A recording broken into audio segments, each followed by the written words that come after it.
and trying to keep cool as well. Rick, thank you very much. Summer has officially started. As you heard Rick say, things are going to get hot, but what can you do to keep your home cool while keeping costs as low as possible? Joining us in studio now is energy advisor Danielle Ready with Idaho Power to help us beat the heat, so to speak.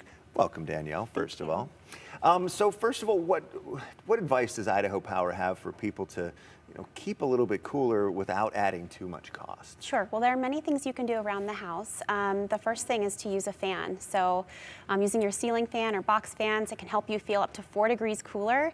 And then if you have the ability to bump up your thermostat a little bit, you can save some energy that way. The beginning of the cooling season, it's also a good idea to change your filter and make sure that your AC condenser unit outside is cleared free of debris and leaves from last season.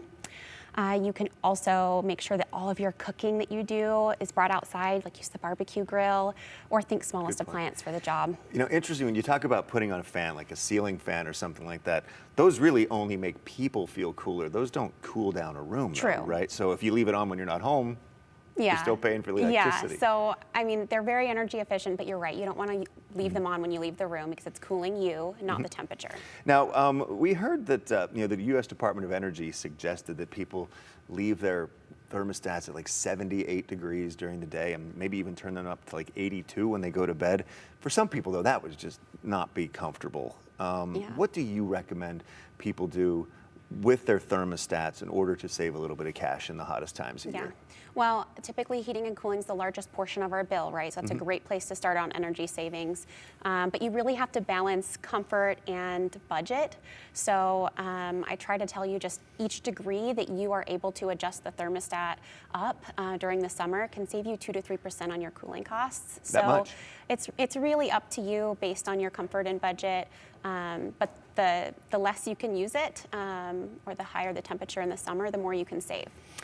When it comes to the AC, is it best to only turn it on, when you need it, when it gets really warm, or just kind of set your thermostat at what you think is an efficient place and leave it and don't think about it? Well, it's so easy just to set it and leave it, right? And not worry about it.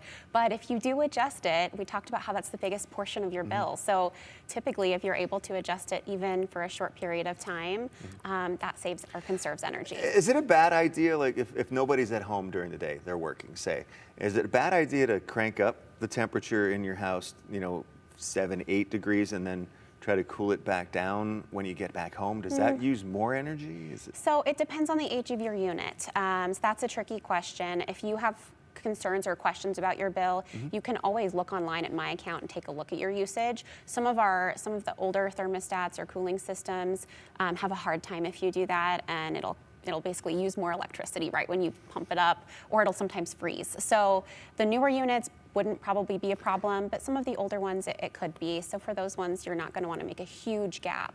Yeah, and finally, having those high temperatures, people cranking up the AC puts a strain on the system.